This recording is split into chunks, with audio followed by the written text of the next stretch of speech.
Assalamualaikum warahmatullahi wabarakatuh. Kembali lagi di channel Slamet Untung. Gimana kabar kalian semua? Semoga kalian dalam keadaan sehat dan sukses selalu ya. Dukung channel ini supaya bisa berkembang dengan menekan tombol subscribe, like, dan lonceng notifikasinya agar tak ketinggalan cerita horor lainnya. Tak usah berlama-lama lagi, kita masuk ke ceritanya. SMA Negeri 1 Perjuangan, Jawa Tengah, 2011. Jika bicara tentang sekolah, tak terhitung banyaknya bangunan-bangunan tua peninggalan Belanda yang masih berdiri dan difungsikan sebagai tempat menimba ilmu. Bangunan-bangunan yang telah termakan usia sunyi penuh sejarah dan kadang menyimpan sesuatu yang tak kasat mata. Di sisi lain, ada pula sekolah-sekolah yang dibangun dari awal, berdiri megah di lahan luas, penuh harap menjadi tempat mencetak masa depan. Namun sekolah bukan hanya dihuni oleh manusia. Ada makhluk-makhluk lain yang juga bersemayam, menyatu dalam dinginnya tembok dan sunyinya lorong-lorong. Setiap sekolah memiliki kisahnya sendiri. Kisah yang hanya berani dibicarakan saat matahari tenggelam dan langit memerah darah. Kali ini, aku akan menceritakan tentang SMA Negeri 1 Perjuangan, sebuah sekolah di Jawa Tengah. Saat itu aku duduk di kelas 11, jurusan bahasa. Sebagai ketua OSIS, aku mengenal hampir semua sudut sekolah ini. Tapi bukan berarti aku tahu semua rahasia yang tersembunyi di dalamnya. Kelasku terletak tepat di bawah laboratorium biologi. Dan di dalam lab biologi itu, ada sesuatu yang tak biasa. Sebuah tengkorak manusia, bukan replika, bukan plastik, tapi tengkorak asli dari daging yang pernah bernyawa.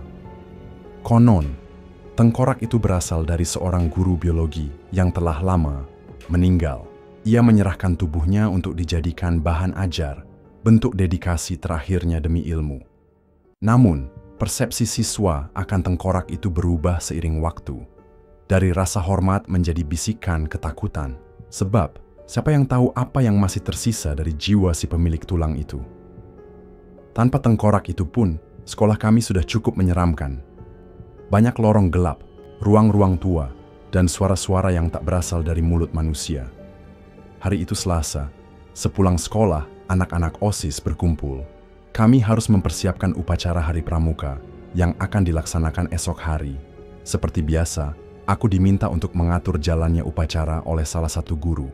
Ketika aku sedang berjalan di lorong tengah, lorong yang menghubungkan lapangan basket dan ruang BK, aku dipanggil oleh Pak Samsuri, guru bagian kesiswaan. "Randy, ruangan Bapak sekarang pindah. Kamu kesini sebentar," ucap beliau.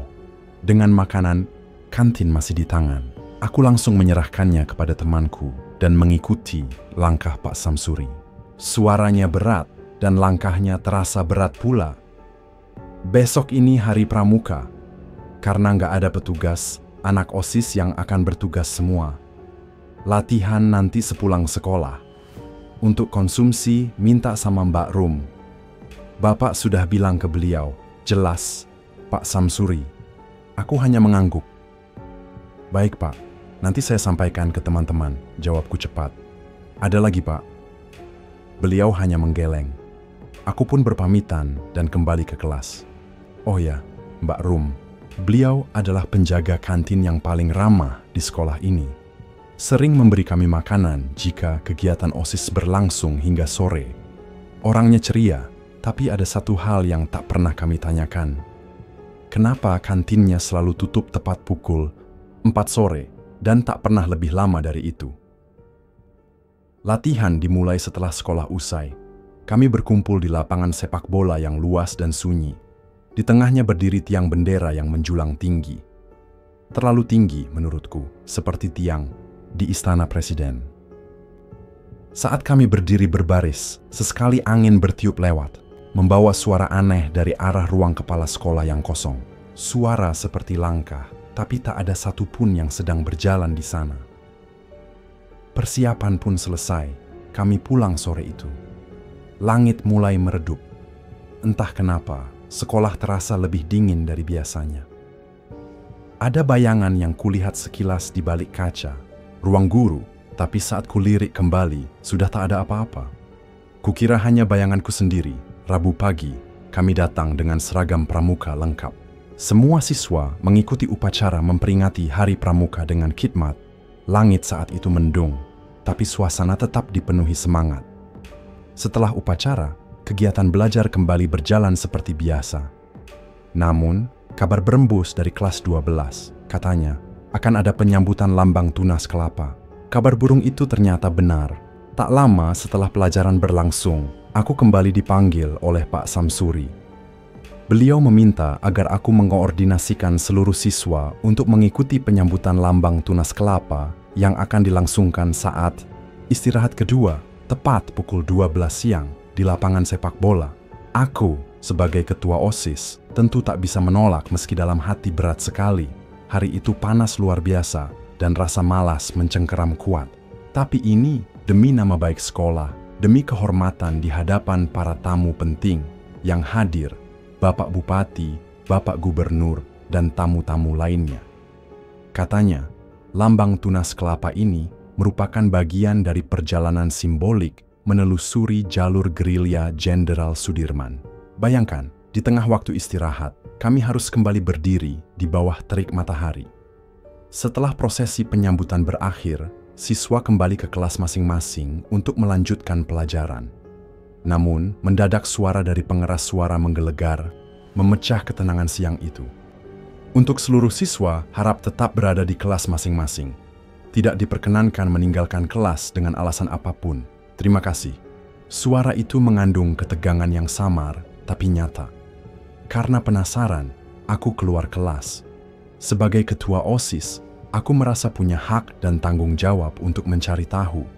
Aku menyusuri lorong sepi menuju ruang BK. Di sana, kulihat seorang siswa duduk dengan wajah pucat. Dengan nada pelan aku bertanya, "Ada apa?" Dia menjawab lirih, "Anak-anak 12 IPA.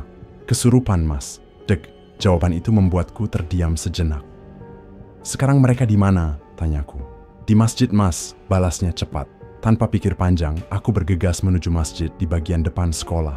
Namun belum sempat sampai, ponselku bergetar. Sebuah pesan singkat dari Putra, wakil ketua OSIS. Teman-teman dipulangkan. Kamu yang harus nganterin Iksan pulang. Pokoknya kamu." Iksan, anak kelas 11, katanya sedang tidak dalam kondisi baik. Aku menurut saja. Kupacu motorku yang kecil, membonceng tubuh Iksan yang jauh lebih besar dari tubuhku. Terlihat lucu, tapi saat itu bukan waktunya memikirkan penampilan. Setelah mengantar Iksan, aku tak kembali ke sekolah. Rasa malas dan firasat buruk menahanku. Aku pulang, membawa perasaan campur aduk. Dan ternyata, itu baru permulaan. Keesokan harinya, Kamis pagi, seluruh siswa bersiap seperti biasa.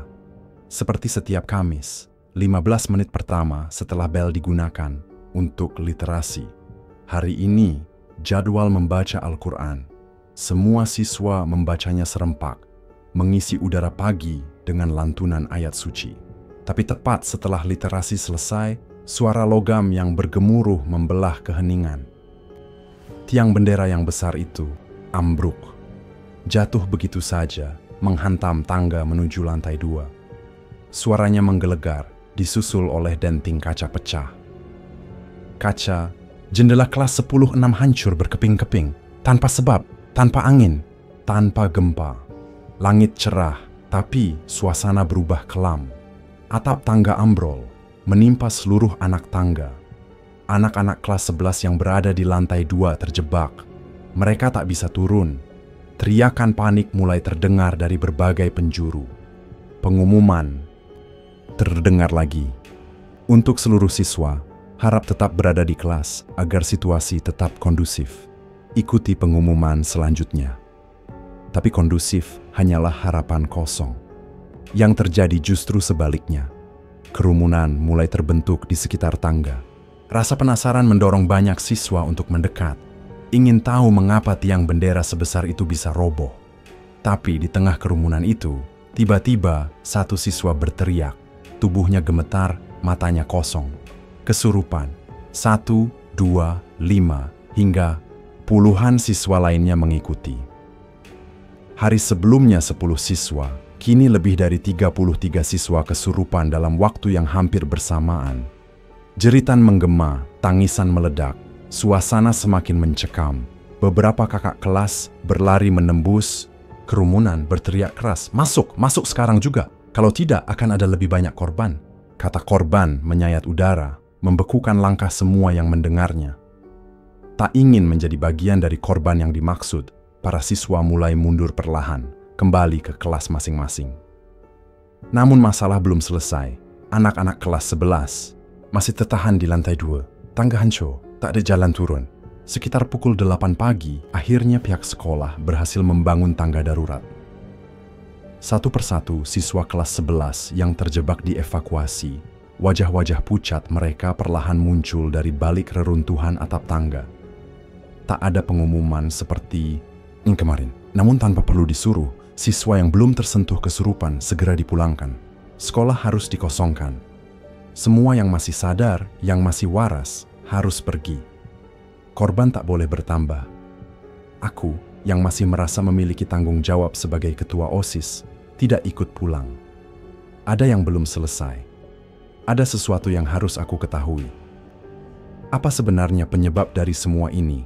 Kenapa sekolah ini tiba-tiba berubah menjadi seperti medan perang? Aku menelisik, mencari jawaban, mulai dari adik-adik kelas, karena mereka lebih segan, lebih jujur saat bicara dengan kakak kelas. Terlebih jika kakak kelas itu adalah ketua OSIS. Aku menemukan Mei, seorang siswi yang dikenal cukup sensitif terhadap keberadaan makhluk tak kasat mata. Dia sedang duduk sendiri di taman, menunduk seperti tengah menyembunyikan ketakutan. "Mei, sebenarnya dari kemarin itu ada apa?" Tanyaku perlahan. Mei menoleh pelan, wajahnya terlihat lelah, matanya sedikit merah. "Mas Randy, Omega, berhamburan, Mas." Jawabnya pelan, hampir seperti bisikan. "Apanya?" sahutku cepat. Jadi, hari Rabu kemarin, Mbak Santi sama Mbak Devi keluar dari kamar mandi kelas 12. Mereka diem aja, Mas, dari kamar mandi sampai kelas. Enggak ngomong sepatah kata pun. Aku mengernyit. "Terus?" tanyaku tak sabar. Begitu masuk kelas, mereka juga enggak nyapa guru. Mbak Devi tiba-tiba gebrak meja keras, berdiri, rebut spidol dari guru fisika, terus nulis sesuatu di papan tulis. Mei memalingkan wajah, suaranya mulai bergetar. "Dia nulis apa?" tanyaku makin penasaran. Mei menulis di secarik kertas, lalu menyerahkannya padaku. Di situ tertulis kalimat yang entah kenapa terasa sangat berat saat dibaca. "Pergilah." Hanya satu kata, tapi dinginnya menusuk sampai ke tulang. Setelah itu, dari bangku belakang Mbak Santi menjerit. "Kenceng banget, Mas." Dan itu awal dari semuanya. Aku terdiam, menyusun kembali kejadian-kejadian aneh yang terjadi sejak hari Rabu. Setelah mereka kesurupan, teman-teman satu kelas mencoba menolong. Tapi bukan jadi tenang, malah tertular. Mereka yang menolong juga ikut kesurupan, lanjut Mei, suaranya semakin pelan. "Jadi, dari satu orang bisa menular begitu saja?" Tanyaku tak percaya. Mei mengangguk pelan. Aku merasa ini sudah bukan sekadar fenomena biasa. Ini bukan hanya karena sugesti atau ketakutan massal. Ini nyata. Aku memutuskan untuk mencari tahu lebih jauh. Mungkin ada siswa indigo lainnya di sekolah ini. Seseorang yang bisa memberikan penjelasan lebih dari sekadar cerita. Tapi aku tak menemukan siapapun. Lorong-lorong sekolah terasa lebih sunyi dari biasanya. Setiap langkahku menggema. Tak ada yang berani bicara. Tak ada yang berani menatap mata. Aku kembali menemui Mei, berharap dia masih ada di taman. Dan benar saja, dia masih duduk di sana. "Mei," panggilku. "Masih ada yang perlu aku tahu. Hari ini kejadiannya gimana?" Mei menoleh dan berkata dengan santai, tapi kata-katanya membuat bulu kuduku berdiri. "Ada kaitannya sama yang kemarin, Mas." Aku mengerutkan kening. "Maksudnya?" "Mbak Santi sama Mbak Devi, mereka masih dibawa ke sekolah hari ini. Mbak Devi sempat diantar pulang ke kos setelah kejadian kemarin. Tapi tadi pagi, dia balik sekolah seperti biasa." Aku mulai merasa tak enak. Dan tiap dia lihat keramaian, pasti langsung menjerit. Tadi pagi, dia jalan dari kelas 10.9 ke arah parkiran. Pas lewat depan kelas 10.6, tepat saat tiang bendera ambruk dan kaca jendela pecah, dia langsung teriak, Keras banget, aku membeku. Di saat yang sama, Mbak Santi yang ada di parkiran juga ikut menjerit. Padahal mereka udah pisah tempat, satu waktu, satu jeritan, satu kehancuran. Apa yang terjadi pada kedua siswi itu seperti dikendalikan oleh sesuatu yang sama, yang jauh lebih kuat dari yang bisa dijelaskan oleh logika. "Kamu tahu apa yang sebenarnya terjadi, Mei?" Tanyaku dengan suara nyaris bergetar. Mei hanya menggeleng pelan, lalu tersenyum kecil. "Enggak, Mas," katanya lirih. Setelah itu, ia berdiri dan pamit, meninggalkan aku dengan sejuta pertanyaan. Yang makin dalam, gosip menyebar cepat. Semua angkatan mulai bicara tentang penunggu sekolah. Katanya, ada yang terganggu. Tapi terganggu oleh apa, tidak ada yang tahu. Hari Kamis itu berakhir dalam ketegangan yang sunyi. Setelahnya, kesurupan masih terjadi. Tidak semasif kemarin, tapi tetap terjadi. 1-2 siswa mendadak terjatuh, berteriak, tertawa sendiri, menangis tanpa suara. Sejak saat itulah, SMA Negeri 1 Perjuangan mulai dikenal bukan lagi karena prestasinya, tapi karena aura dingin yang menggantung di setiap lorongnya. Karena penunggunya yang merasa terusik. 9 tahun kemudian, aku sudah menjadi alumni. Waktu terus berjalan, menua bersama cerita sekolahku yang kian hari kian tenggelam dalam kenangan, atau justru makin sering dibumbui oleh kisah-kisah yang terasa makin ganjil. Hari itu, aku kembali mengunjungi sebuah tempat makan dekat sekolah. Tempat yang dulu sering jadi pelarian saat aku membolos pelajaran. Di tempat itulah, warung makan legendaris yang menyimpan bau nostalgia dan debu cerita lama. Aku akhirnya menemukan jawaban yang selama ini terkubur dalam diam. Jawaban dari teror kesurupan massal yang dulu menyelimuti sekolahku. Di sana, aku tak sengaja bertemu dengan seorang kakak kelasku, Mas Anang, yang dulu terkenal sebagai orang paling aktif di seksi kedisiplinan. Tapi saat kejadian itu, justru dia menghilang, tak pernah tampak batang hidungnya. "Mas Anang, gimana kabarnya?" Sapaku mencoba ramah. "Weh, Randy." "Baik, Ren. Sini. Udah lama nggak ketemu." Sambutnya dengan senyum lebar, sama seperti dulu, supel dan terbuka. Kami berbincang ringan, lalu Mas Anang mulai menggoda. "Aku kemarin habis dari sekolah, Ren. Hantunya masih banyak." Candanya sambil menepuk pundakku. Candaan itu membuatku teringat kembali pada semua yang terjadi 9 tahun lalu. Seketika, pertanyaan yang lama terpendam akhirnya meluncur dari mulutku. "Oh iya, Mas. Aku mau nanya sesuatu." "Tanya aja, Ren." "Kutang demit juga," aku jawab, sahut Mas Anang sambil tertawa kecil. "Mas masih ingat kejadian kesurupan massal di 2011? Sebenarnya ada apa waktu itu?" Tanyaku serius. Raut wajahnya berubah, tidak lagi tertawa. Matanya menatap kosong beberapa detik sebelum akhirnya paitsaporkate pas memfasitum yang sebenarnya. Aku mengangguk pelan. Mas Anang mulai bercerita dengan suara yang lebih pelan, hampir seperti berbisik. Semua bermula kira-kira 1 minggu sebelum hari itu. Minggu-minggu menjelang akreditasi sekolah. Semua guru dan murid disibukkan dengan segala hal, merapikan ruangan, menata taman, mengatur ulang dokumen, membuat sekolah tampak hidup. Setiap sudut sekolah harus terlihat berguna, bersih, dan terawat. Tapi di tengah segala persiapan itu, ada satu tempat yang selama ini selalu dihindari.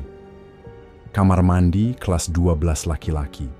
Kamar mandi itu sudah lama tidak pernah dibuka. Bahkan guru-guru pun enggan membicarakannya. Di sekolahku, tiap area biasanya memiliki 3 kamar mandi. 3 untuk perempuan, 3 untuk laki-laki. Tapi kamar mandi kelas 12 itu berbeda. Itu adalah kamar mandi tertua dan juga satu-satunya yang selalu dikunci.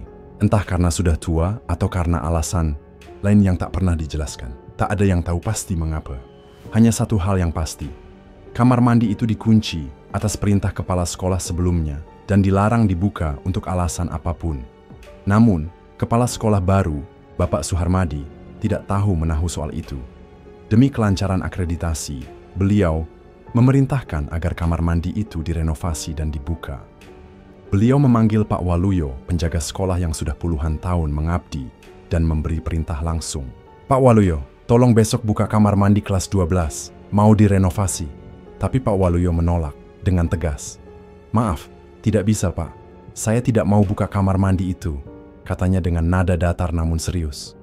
Kenapa Pak? Tanya Pak Suharmadi. Pokoknya tidak bisa. Jangan dibuka Pak, jawab Pak Waluyo tanpa memberi alasan. Tapi Pak Suharmadi, yang belum genap 3 bulan menjabat dan belum tahu seluk-beluk sekolah, tak peduli. Besok harus dibuka, titik, katanya penuh tekanan. Pak Waluyo hanya diam, lalu pergi begitu saja, tanpa pamit. Wajahnya pucat, gerakannya gugup, tergesa-gesa, seperti sedang berusaha menghindari sesuatu atau seseorang. Ada getaran aneh dalam cara dia melangkah, seperti ada beban tak kasat mata yang menggantung di punggungnya. Dan mungkin benar begitu, karena sejak hari itu semuanya berubah. Apa yang semula hanya ruangan tua yang terkunci menjadi pusat dari segala mimpi buruk. Kepala sekolah sebelumnya yang mengunci ruangan itu dulu meninggal secara mendadak. Komplikasi, katanya. Tapi banyak yang percaya itu karena ia tahu terlalu banyak dan berusaha menutupi sesuatu yang seharusnya tak dibangkitkan lagi. Suharmadi, penggantinya, sebelumnya menjabat di sekolah lain yang kualitasnya jauh di bawah Smaper. Entah bagaimana ceritanya, Suharmadi bisa dipercaya untuk memimpin Smaper.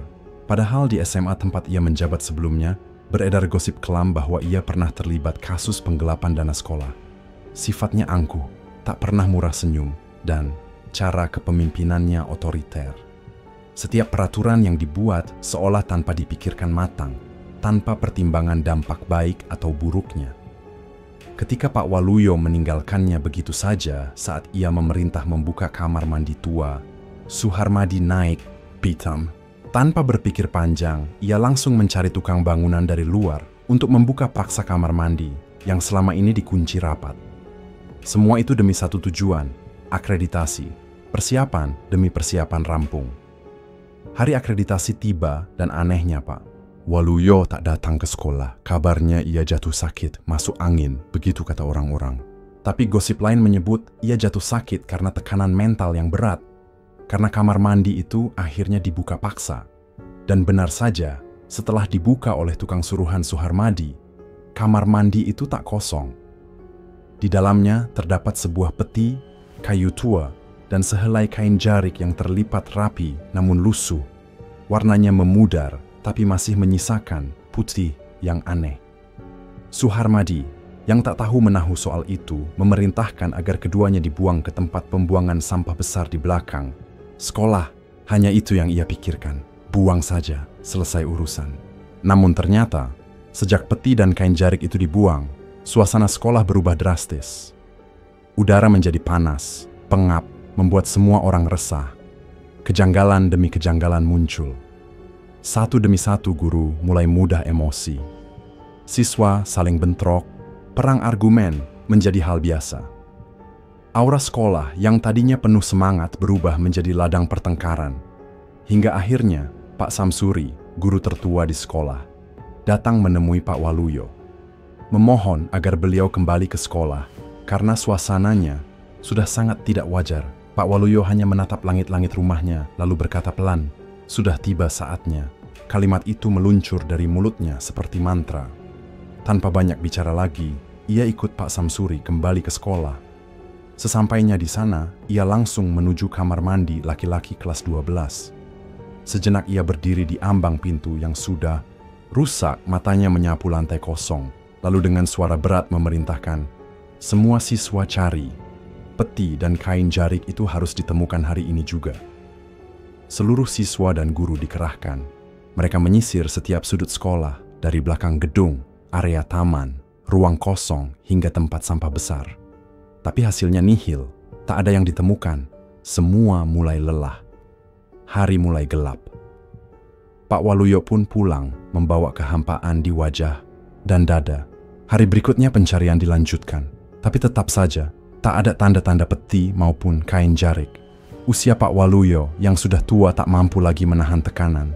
Ia jatuh sakit, kali ini lebih parah. Tubuhnya lemah, demam tinggi, bahkan untuk bangkit dari tempat tidur pun tak mampu. Di saat sekolah dilanda kegaduhan yang belum mereda, Mas Anang, yang selama ini memilih diam di balik layar, datang diam-diam menjenguk Pak Waluyo di rumahnya. "Masih sakit, Pak?" tanya Mas Anang sambil menyerahkan sekotak biskuit. "Masih." "Seperti ini." "Masih demam," jawab Pak Waluyo pelan. "Semoga cepat sembuh ya, Pak." "Oh iya, saya mau tanya. Sebenarnya apa yang terjadi di sekolah? Peti dan kain jarik itu apa sebenarnya?" Pertanyaan itu langsung dilontarkan, tak peduli basa-basi. Pak Waluyo menatap langit-langit kamarnya lagi, seperti sedang berbicara pada sesuatu yang tak terlihat. "Peti dan kain jarik itu adalah titipan dari Mbah Darmo. Dia yang menjaga sekolahmu, menyegah dari sesuatu yang dulu pernah dibangkitkan. Aku hanya meneruskan perjuangannya." Suaranya lirih namun jelas. "Kalau kamu benar-benar ingin tahu, datang saja ke rumah Mbah Darmo. Beliau masih hidup, masih suka bercerita." "Boleh, Pak? Saya tanya-tanya langsung ke Mbah Darmo," tanya Mas Anang. "Boleh, Nak. Sudah sana," ucap Pak Waluyo sambil tersenyum letih. Mereka berjabat tangan, lalu Mas Anang pamit. Tak sulit mencari rumah Mbah Darmo.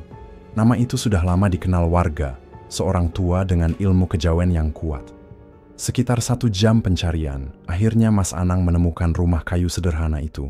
Ia mengetuk pelan. "Permisi, Mbah," panggilnya. Pintu terbuka, dan seorang lelaki tua dengan sorot mata tajam, namun ramah, berdiri di baliknya. "Ini rumah Mbah Darmo?" tanya Mas Anang. "Iya benar, Nak. Sini masuk, duduk." Mbah Darmo mempersilakan masuk dan membawa Mas Anang ke ruang tamu yang sejuk meski tanpa kipas angin. "Mbah, saya siswa SMA 1 Perjuangan. Nama saya Anang. Saya kesini disuruh Pak Waluyo karena sekolah sedang panas. Peti dan kain jarik, dari kamar mandi sudah dibuang. Sekarang suasana di sekolah jadi tak karuan." Mas Anang berhenti sejenak menatap wajah tua itu. "Sebenarnya ada apa, Mbah?" Mbah Darmo menatap kosong ke arah jendela, seolah masa lalu sedang datang mengetuk. "Dulu, sekolahmu itu bukan SMA 1 Perjuangan. Namanya SMA Ngudi Luhur. Tahun 1975. Kepala sekolahnya Pak Purnomo." Suaranya menggema dalam ruangan hening. Zaman dulu, orang Jawa masih banyak yang memegang teguh ilmu-ilmu warisan leluhur. Salah satunya adalah ilmu kejawen. Jelas Mbah Darmo. Mas Anang yang duduk di depannya mengangguk pelan, lalu bertanya dengan dahi berkerut. "Lalu, apakah ada hubungannya ilmu itu dengan peti dan kain jarik yang dibuang dari kamar mandi sekolah?" Mbah Darmo menatap jauh ke arah dinding yang dipenuhi lukisan-lukisan tua. Kemudian mulai bercerita dengan suara lirih. "Dulu sebelum tanah itu dijadikan sekolah, tempat itu adalah alas, hutan kecil yang sangat luas. Dan di salah satu bagiannya ada sumur buta, usianya sudah ratusan tahun. Jika ingin membangun apapun di atas tanah itu, harus ada syarat, harus ada izin dari penunggunya. Simbah tidak tahu pasti apa syaratnya, karena yang tahu adalah kepala sekolah pertama di sana, Pak Purnomo." Mas Anang menelan ludah, mendengarkan setiap kata dengan napas tertahan. Mbah Darmo melanjutkan, "Ternyata tanpa sepengetahuan siapapun, Pak Purnomo sudah membuat perjanjian dengan penguasa dari alas itu. Perjanjiannya jelas, jika ingin mendirikan sekolah, maka kerajaan gaib yang menghuni tempat itu harus dipindahkan ke tempat khusus di dalam sekolah. Suasana ruangan mendadak dingin meski malam belum begitu larut.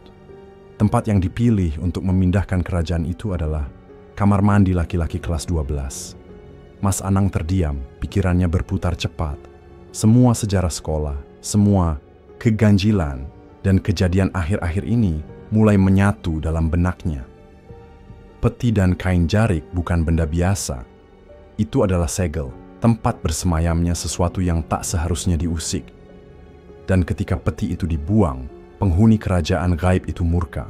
Mas Anang mulai mengerti, ini bukan sekadar kesurupan massal. Ini adalah peringatan. Tapi tak semua orang tahu, hanya satu yang memahami seluruh detailnya. Pak Waluyo, penjaga sekolah yang kini terbaring sakit karena beban yang ia simpan sendiri selama bertahun-tahun.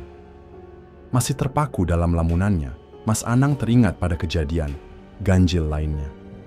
"Kalau begitu, kenapa waktu itu Mbak Devi menulis kata Megaso di papan tulis, Mbah?" tanya Mas Anang. Mbah Darmo hanya menggeleng, tak menjawab. Hari berikutnya, suasana sekolah makin tidak terkendali. Kesurupan terjadi di mana-mana, jumlahnya tak lagi bisa dihitung dengan jari.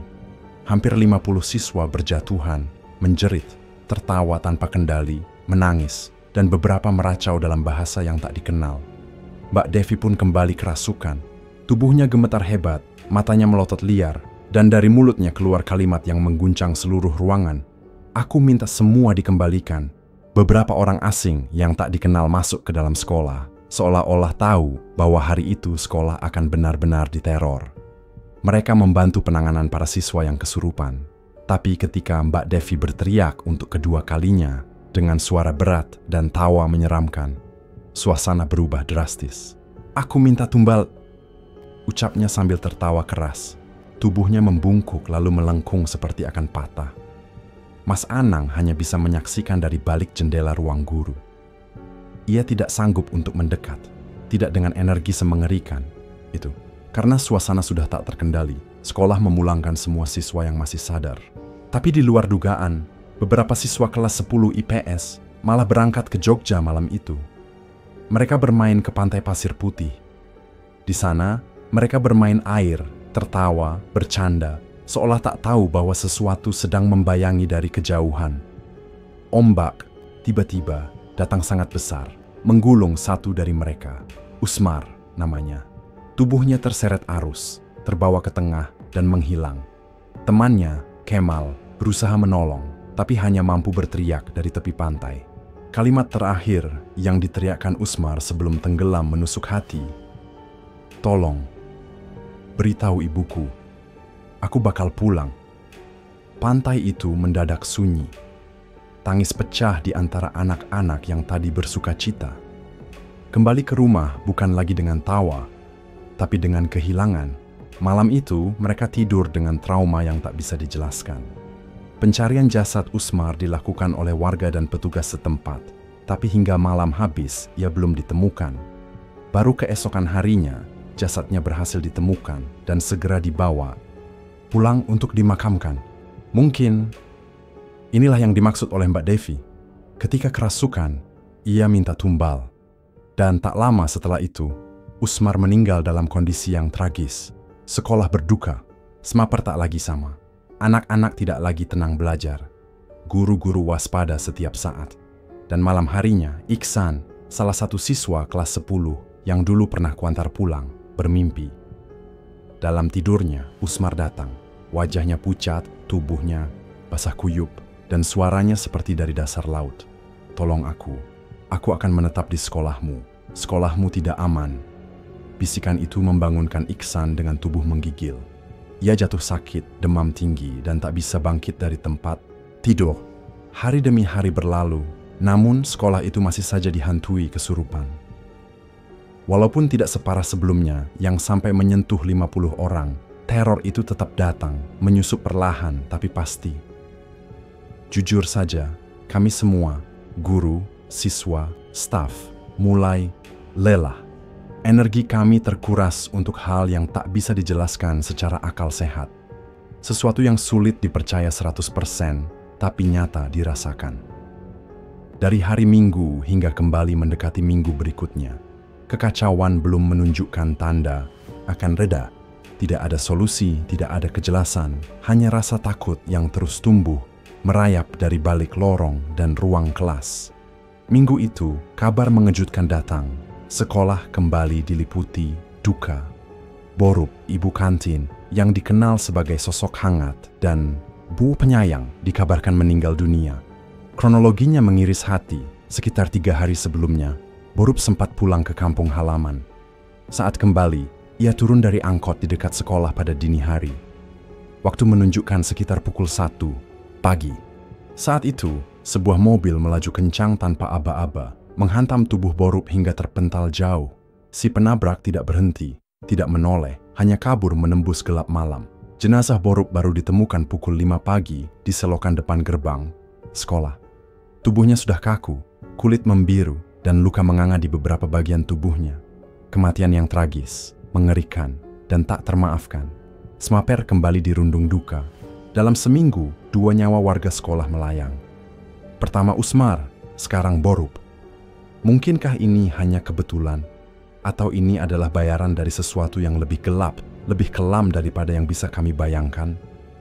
Hari Minggu, seluruh warga sekolah melayat ke rumah duka. Tangis dan doa menyatu, membasahi udara yang terasa begitu berat. Hari Senin, setelah upacara pagi yang diselimuti suasana muram, terjadi kejadian baru. Di lorong antara lapangan basket dan ruang UKS, seorang siswi kelas 12 bernama Mbak Jul mendadak terjatuh, tubuhnya kejang, lalu mulutnya mulai mengucapkan kalimat-kalimat yang membuat darah semua orang membeku. Pas Suharmadi punya pesugihan, ucapnya dengan nada berat seperti suara yang berasal dari bawah tanah. Pesugihan yang mengancam semua nyawa di sekolah ini.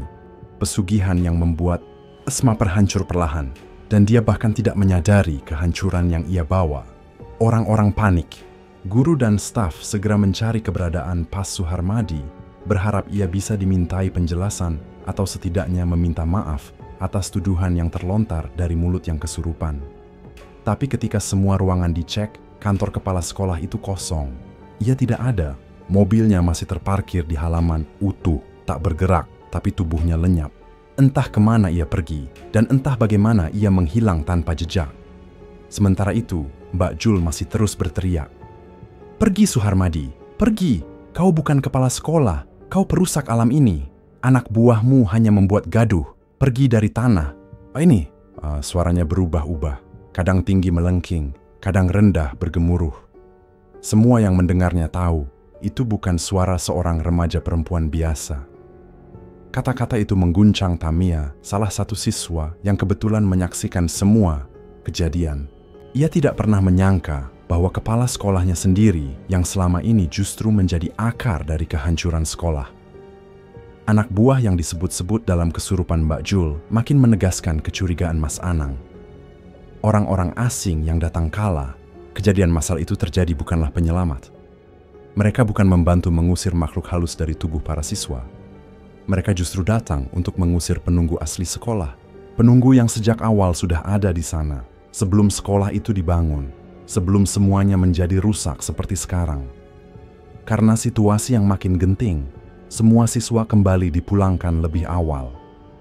Keselamatan mereka adalah prioritas. Mbak Jul ditangani oleh guru dan beberapa staf BK, sementara yang lain mencoba menelusuri keberadaan Pas Suharmadi. Tapi pencarian sia-sia, tak ada jejak, tak ada kabar, tak ada suara. Ia lenyap seperti ditelan bumi, atau ditarik oleh sesuatu dari balik tirai dunia yang lain. Keesokan harinya, Mbah Darmo memutuskan turun tangan. Ia tahu semua ini sudah melampaui batas. Ia datang ke sekolah dengan langkah berat, membawa serta aura yang entah bagaimana membuat udara di sekitar menjadi dingin. Ia meminta beberapa nama untuk dikumpulkan dan dibawa ke ruang BK. Ruang BK dipenuhi siswa. Mereka mengelilinginya rapat. Rasa penasaran menguasai mereka, ingin tahu jawaban dari semua kejadian yang terjadi akhir-akhir ini. Tidak ada suara canda, tidak ada bisikan gosip seperti biasanya. Semua diam, menahan napas. Mbah Darmo berdiri tenang, matanya menatap tajam ke tubuh-tubuh yang duduk diam di dalam ruangan. Tanpa basa-basi, ia langsung bertanya kepada Mbak Devi yang masih dirasuki. "Kamu sudah mendapat 2 orang, kurang apa lagi?" tanyanya, tegas. Suara yang keluar dari tubuh Mbak Devi bukanlah suaranya, tetapi suara berat dan dingin menjawab, "Sudah cukup. Kalau sudah cukup, aku mohon kamu kembali. Jangan ganggu anak-anak lagi. Kembalilah ke tempatmu," ucap Mbah Darmo lirih, namun tegas. Sosok di dalam tubuh Mbak Devi menoleh perlahan, matanya penuh niat, lalu berkata, "Aku kembali, tapi aku harus membawa Fandi." Sorot matanya mengarah pada Fandi yang duduk di pojok ruangan. Tatapannya tajam dan dingin. Aneh, Fandi pun menatap balik tanpa gentar sedikit pun. Mbah Darmo menghela napas berat, lalu bertanya, "Kenapa Fandi?" Dengan suara menggeram, makhluk itu menjawab, "Fandi dijaga oleh perempuan cantik, sangat cantik. Sejak kecil perempuan, itu selalu menjaganya. Tapi aku suka dia. Dan perempuan itu juga suka padaku. Kami saling mencari. Setiap pagi saat Fandi berpapasan dengan Mbak Devi, selalu ada senyum. Senyum yang menarik perhatian perempuan penjaga Fandi. Semua mulai paham. Sejak saat itu, Fandi mulai menjauh dari teman-teman laki-lakinya. Terlihat lebih lembut, lebih diam. Semua karena ada cinta gaib yang tumbuh diam-diam. Ambil saja yang kau suka, tapi Fandi tetap bersamaku, ucap Mbah Darmo. Badarmau langsung bertindak. Ia mengucap doa, lalu mengusir makhluk itu dari tubuh Mbak Devi. Tubuh Devi menggeliat, lalu ambruk pelan. Ia sadar, nafasnya berat, tangannya gemetar, tapi ia kembali. Selanjutnya, giliran Mbak Santi. Badar mau membersihkan tubuhnya. Mbah Darmo menatap Santi dalam-dalam, mencoba berkomunikasi batin dengan sosok yang merasuki. Perlahan, sosok itu keluar dan Santi kembali sadar. Tapi belum sempat mereka lega, tiba-tiba tubuh Mbak Jul berguncang hebat. Sosok tadi berpindah masuk ke tubuh Jul tanpa bisa dicegah. "Apa yang terjadi padamu kemarin? Kenapa kau teriak-teriak?" tanya Badar mau kepada sosok yang kini menguasai Mbak Jul. Suaranya bergetar. Sosok itu menjawab cepat. "Aku dikepung. Mereka banyak. Mereka bukan manusia biasa. Mereka adalah anak buah Suharmadi." Semua membeku. Dia membawa sesuatu yang sangat besar. Sesuatu yang tidak bisa ditandingi. Itu ada di mobilnya. Suara itu berbisik, nyaris tak terdengar. "Bentuknya apa?" tanya Mbah Darmo cepat. "Seorang wanita cantik, menggendong bayi," bisik makhluk itu dengan tatapan kosong. Seketika tanpa perintah, semua siswa yang mengelilingi ruangan BK langsung berlari menuju parkiran. Mereka tahu mobil siapa yang dimaksud. Mobil kepala sekolah, mobil Pas Suharmadi. Tanpa ragu, mereka merusak mobil itu. Kaca dilempar, kap mesin digedor. Di setiap sisinya, mereka menempelkan sticky note, bertuliskan ayat-ayat Al-Quran dan surat-surat pendek. Udara mendadak berubah, sunyi, mencekam. Lalu hanya dalam waktu 5 menit, jeritan terdengar. Satu demi satu siswa jatuh kesurupan. Tubuh-tubuh menggeliat liar di tanah. Jumlahnya hampir 100 orang. Ini puncak dari semuanya. Hari Senin berubah menjadi hari paling kelam dalam sejarah Semaper. Situasi kacau, tak terkendali. Mbah Darmo murka, tapi ia tahu, ini bukan saatnya marah, ini saatnya bertindak. Dengan pikiran jernih, ia mengambil sebuah baju tua, lalu meletakkannya di dalam kamar mandi laki-laki kelas 12. Ia menutup pintunya rapat-rapat. "Jangan pernah," aku ulangi, "jangan pernah ada yang membuka kamar mandi ini lagi, atau tumbal berikutnya akan diambil," ucapnya dalam nada datar, namun penuh ancaman. Satu persatu siswa yang kesurupan berhasil ditenangkan. Alumni-alumni lama yang memiliki kemampuan spiritual berdatangan. Entah dari mana mereka tahu, tapi mereka datang. Seperti dipanggil oleh sesuatu yang lebih tua dari manusia. Mereka membantu mengusir satu persatu entitas yang merasuki tubuh para siswa. 3 jam berlalu. Semua tenang. Semua kembali. Tapi tidak dengan hati kami. Isak tangis mulai terdengar.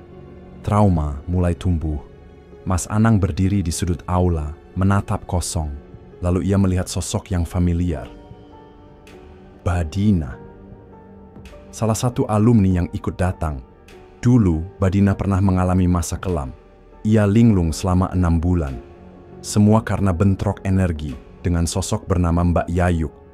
Mbak Yayuk adalah siswi, angkatan 2001.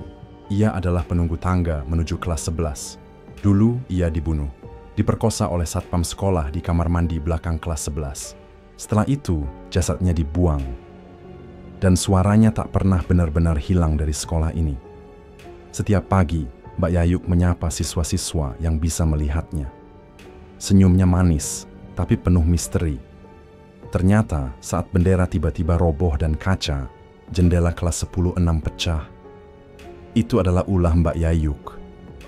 Ia sedang melindungi kerajaan gaib di kamar mandi kelas 12. Kerajaan yang diserang oleh makhluk pesugihan, yang dibawa oleh kepala sekolah sendiri. Besok adalah hari yang telah ditunggu-tunggu oleh semua siswa. Hari di mana suara mereka akan disatukan dalam sebuah petisi besar, memohon bahkan memaksa agar Pas Suharmadi dicopot dari jabatannya sebagai kepala sekolah. Ia bukan lagi pemimpin, ia telah menjadi sumber kekacauan, ancaman yang nyata. dan simbol dari ketakutan yang merayap pelan-pelan ke dalam setiap sudut sekolah. Esok hari, suara-suara yang lama terdiam akan berbicara, dan langit sekolah akan menjadi saksi. Namun sebelum itu, pagi-pagi buta, saat matahari bahkan belum berani muncul, Pas Suharmadi datang secara diam-diam. Ia hanya mengambil mobilnya. Tidak ada sepatah kata, tidak ada salam, tidak ada permintaan maaf. Ia hanya datang, lalu pergi. Sejak saat itu, tidak ada satupun yang melihat batang hidungnya lagi. Sekolah kembali digantung dalam ketidakpastian. Tapi, waktu tak berhenti. Hari-hari berjalan cepat dan kembali datang hari Senin. Upacara bendera berlangsung seperti biasa, atau lebih tepatnya, dipaksa untuk terlihat biasa. Tidak ada Pas Suharmadi yang berdiri di mimbar. Sebagai gantinya, salah satu anak buahnya yang dulu ikut dalam ritual pengusiran berdiri di sana. Suaranya berat dan dingin saat mulai menyampaikan amanat. Di sekolah ini, akan dibangun atau akan dihancurkan. Pilihlah. Kata-katanya meluncur seperti racun, membuat seluruh siswa dan guru yang hadir saling pandang dalam diam. Tapi diam itu tidak berlangsung lama. Fandi maju. Dengan langkah tegas, ia merebut mikrofon dari tangan pria itu. Suaranya menggema di seluruh lapangan, lantang, tanpa getar. Berdamailah dengan yang ada di sini. Dia itu pemimpin, bukan raja. Kami sudah tahu semua yang dilakukan oleh kepala sekolahmu. Kami tahu apa yang disembunyikan di dalam mobilnya. Apa kalian tidak kasihan pada Usmar dan Boru? Mereka mati karena ulah pemimpin kalian. Teriakan Fandi menyayat udara. Wajah pria itu memucat. Ia menunduk tanpa mampu membalas satu kata pun, lalu pergi begitu saja. Mungkin kata-kata Fandi adalah cambuk terakhir yang tak mampu mereka hadapi. 4 hari setelahnya, kabar itu datang. Sekolah baru, tempat baru. Kami, warga Semaper, akan dipindahkan, meninggalkan semua ini. Tapi Luka tidak ikut pergi. Mbah Darmo akhirnya bicara tentang alasan kenapa Usmar dan Boru menjadi korban. Usmar adalah anak yang baik. Ia paham akan dunia yang tidak terlihat. Ia bisa saja membantu, bisa saja menghalangi. Maka untuk menghindari campur tangannya, Usmar dipanggil. Pulang ke Abi Samuel. Sosok yang lebih dari sekadar penjaga kantin. Ia melakukan ritual-ritual kecil, mematuhi pesan dari Badar Mau, menjaga kamar mandi kelas 12. Ia tulus, ia bersih. Dan karena itulah, ia diambil lebih dahulu, agar tidak terseret, agar tidak rusak oleh kekuatan kotor yang merajalela. Dan, kalian ingat Ihsan, anak yang dulu aku antar pulang saat kesurupan pertama kali menguasai sekolah? Ihsan bukan sembarang siswa. Ia adalah anak didik dari Pak Purnomo, kepala sekolah pertama Semaper. Perlindungan itu membuatnya kuat, tapi tidak cukup kuat. Saat kesurupan itu terjadi, Ihsan sebenarnya tengah dirasuki. Dan aku mengantar tubuh yang sudah bukan Ihsan sepenuhnya. Sosok di dalamnya dibuat bingung, disamarkan, seperti yang terjadi pada Fandi hari ini. Semua ini adalah akibat dari satu hal, pesugihan. Pas Suharmadi menggunakannya untuk perlindungan, untuk kuasa, untuk tahta.